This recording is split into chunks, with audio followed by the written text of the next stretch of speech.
The Caribbean sun beat down on the sea serpent, our sturdy research vessel slicing through turquoise waves.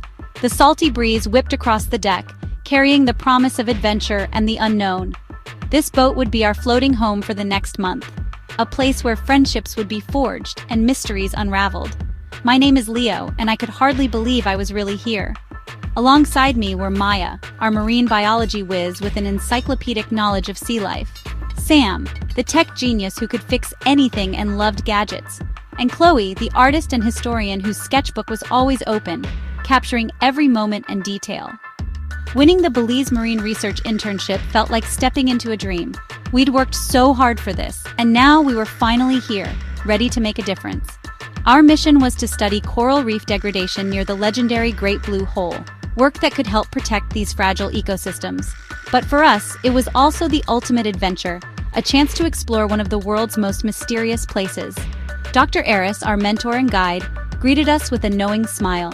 He told us to expect the unexpected, that the ocean always had surprises in store for those who paid attention.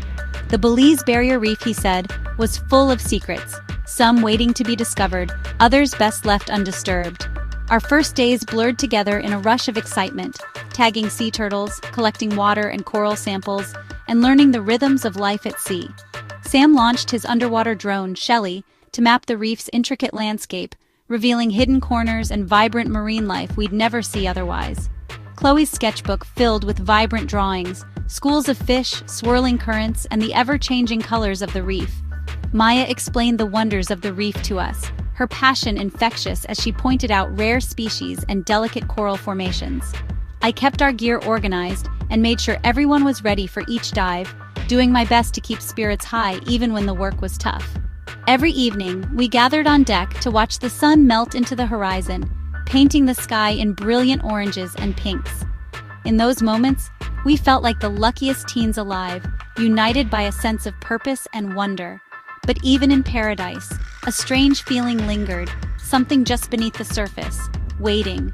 When the boat's engine was off and the world grew quiet, we'd hear a low, haunting hum rising from the deep.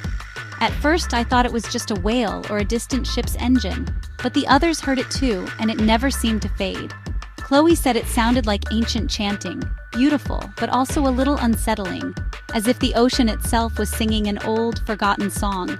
Sam tried to trace the source with his hydrophones, but the sound seemed to come from everywhere and nowhere at once, echoing through the water. It was as if the ocean was whispering a secret, something ancient and powerful, just out of reach. We were scientists, trained to look for logical explanations, but a part of us couldn't help but wonder if something magical or mysterious was waiting below the surface. We had no idea how right we were. The real adventure was only just beginning. Our research area was near the Great Blue Hole, a place that has fascinated explorers and scientists for decades. Its deep sapphire waters have always held secrets, and we were determined to uncover them. The site is famous for its strange geology, towering underwater cliffs, bizarre rock formations, and sudden drops that vanish into darkness. On our fifth day, Sam's drone flagged a deep trench with odd sonar readings, unlike anything we'd seen before. The data hinted at something massive and artificial lurking below. Dr. Eris gave us the go-ahead, warning us to stick together and keep our wits about us. The tension in the air was palpable as we checked our gear. As we descended, sunlight faded to a mysterious blue, and the world above slipped away. The silence was broken only by the sound of our own breathing. Then we saw it, a wall of perfectly cut stone blocks covered in coral and marine life, as if nature had tried to reclaim something built by human hands. Chloe traced carvings of a man with bat wings. This was no natural formation.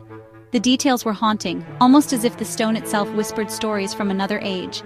It was an ancient underwater road stretching out before us, lined with stones that had been shaped and placed with purpose. We followed it to a vast, sunken plaza lined with ghostly buildings, their outlines blurred by the water, but unmistakably architectural. We had found a lost city, hidden for centuries beneath the waves, untouched by time and unseen by human eyes. Statues of half-human, half-animal gods watched us, their eyes following our every move. It felt as if we were trespassers in a sacred place. The architecture was a strange mix of Mayan and something even older, with symbols none of us could recognize. Sam's drone revealed the city stretched for miles, its ruins sprawling across the ocean floor in a pattern that suggested careful planning. The hum we'd heard was stronger here, vibrating in our bones. Chloe sketched frantically, Maya took samples, and the sense of discovery was electric. Sam mapped the ruins, piecing together the city's layout as we explored deeper into its heart. I kept watch, feeling like we were being observed, not just by the statues, but by something unseen, ancient, and patient. We communicated with hand signals. Can you believe this? The excitement and fear were written on everyone's faces. We knew this discovery would change history, rewriting what we thought we knew about ancient civilizations. What we didn't know was that it would change us forever, leaving us with questions that would haunt us long after we left the depths behind. In the city's center stood a massive pyramid, its peak lost in the shimmering blue above. The structure loomed, ancient and mysterious, calling to us with a silent promise of secrets. Curiosity pulled us inside, our hearts pounding with anticipation and a hint of fear. The water was eerily still, as if the city itself was holding its breath, waiting for something to happen. Our flashlights revealed intricate carvings along the walls, scenes of a civilization worshipping a bat god, Camazotz, their faces upturned in awe and fear. The humming grew louder as we swam down a sloping corridor, the sound vibrating through the water and into our bones. In a vast chamber, a crystal shaped like a bat floated above a pedestal, glowing with an otherworldly blue light that seemed to pulse with energy. The light pulsed, alive and hypnotic, casting shifting patterns on the ancient stones and drawing us closer with every beat. Maya wanted to analyze it, Sam to scan it, Chloe to draw it, each of us transfixed in our own way. But I felt only dread, a warning deep in my gut. The carvings warned of chaos, storms, earthquakes, the city swallowed by the sea. They showed disaster following the removal of the crystal, as if it was the only thing keeping destruction at bay. The crystal was the city's heart, its source of power and protection, the very thing that kept Zotzha alive beneath the waves. My gut screamed not to touch it, every instinct telling me to leave it undisturbed. But Sam, ever curious and unable to resist, reached out with his drone, determined to uncover its secrets. The crystal flared with blinding light, detached from its pedestal, and floated toward him as if recognizing his touch. The moment Sam touched it, the humming stopped. The blue faded to white, draining the chamber of its warmth and energy. Silence fell, a wrong, heavy silence that pressed in on us from all sides, making the water feel colder and the shadows deeper. A tremor shook the pyramid, sending clouds of silt swirling and ancient stones groaning in protest. We had done something terrible, something that could not be undone. We had taken the city's heart, the very thing that kept it safe from ruin. And now, the ocean was about to respond, its fury awakened by our mistake. Escaping the pyramid was chaos. The city groaned and shifted, dust clouding the water. We clung to each other, flashlights slicing through the murk. Outside, a whirlpool formed over the plaza, pulling at us. Then the guardians appeared, stone jaguars and crocodiles with glowing red eyes, alive and hunting. We swam for our lives, dodging their attacks. Sam clutched the crystal, Maya led us to the anchor line. The ascent felt endless, the ocean itself trying to drag us back. We broke the surface, gasping, and scrambled onto the boat. Below, the guardians circled, waiting. That night, a storm unlike any we'd seen battered the sea serpent. Dr. Eris was baffled. The weather had been clear. We knew the truth. We hadn't just found a lost city, we'd disturbed a sacred balance. The ocean was demanding we fix what we'd broken. The storm was only the beginning. We had to act, or the world would pay the price. The heart had to be returned. The storm trapped us on the boat for 2 days. The crystal, Chloe called it the heart of Zotzha, sat inert and cold.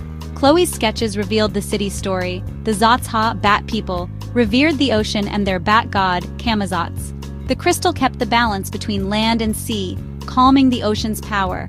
When it was stolen, chaos was unleashed. Earthquakes, a tsunami, the city sunk. Survivors became stone guardians, bound to protect the city and the heart. The crystal wasn't just a power source, it was a lock. By removing it, we'd unleashed the ocean's fury. The storm, whirlpool, and guardians were all symptoms of this broken balance. We realized the instability would spread, endangering the world. We had to return the heart and hope it wasn't too late. Our mistake had global consequences. Returning was the hardest decision we'd ever made. The storm broke, leaving an eerie calm. We geared up in silence, grimly determined. Sam added sonic emitters to our gear, hoping to slow the Guardians. Maya mapped a direct route to the pyramid. The descent was tense, poor visibility, every shadow a threat. The emitters worked briefly, but the Guardians recovered fast. We dodged from ruin to ruin, barely escaping attacks. The main entrance was blocked, but Maya found a narrow aqueduct. We squeezed through, Chloe passing me the crystal. The tunnels were claustrophobic, but we emerged in the central chamber. The pedestal stood empty. As Sam approached, a spectral figure appeared, the last king of the Zatha, crowned and sorrowful. He raised his staff, blocking Sam's path. We faced the king's judgment. Our fate hung in the balance. The king's thoughts flooded our minds: sorrow, regret, duty.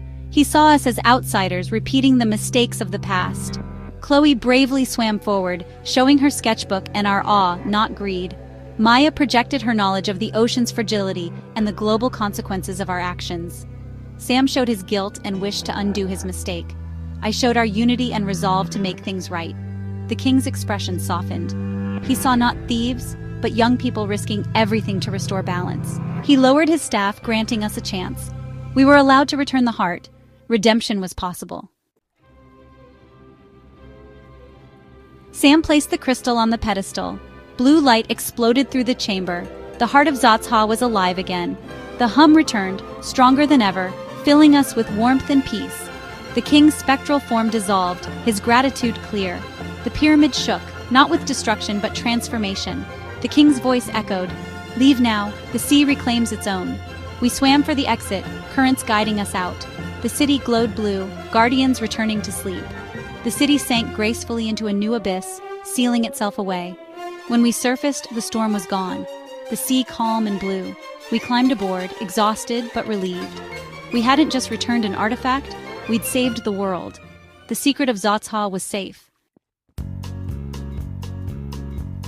The rest of our internship was quiet, but everything felt changed. The ocean was no longer just a subject of study.